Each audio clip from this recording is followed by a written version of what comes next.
Have you tried hitting a mango using a stone but you can't get some? Do you want some help? Why don't we try to apply the concept of projectile motion? But what is projectile motion? Projectile motion is a two-dimensional motion experienced by an object launched at a certain angle above horizontal. Objects experiencing this motion undergo both vertical and horizontal motion occurring at the same time.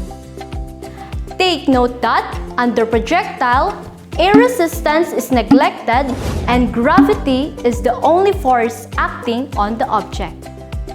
In addition, the velocity is always constant as no force hinders motion horizontally, while vertically, objects experience free fall or constant acceleration due to gravitational force.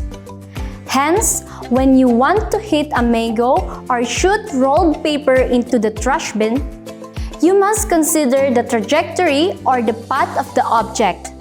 Under projectile, motion is affected by angle of the object to which it tries to hit, like the mango. Aside from that, consider the velocity of the stone as you throw it.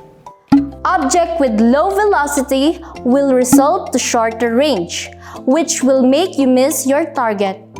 In other words, to hit your target like mango, you must consider the angle of launch and the velocity the stone will hit the target. Always remember that the range, angle, velocity, and gravity are always related. And if you want to throw, hit, or kick an object, projectile motion is the key.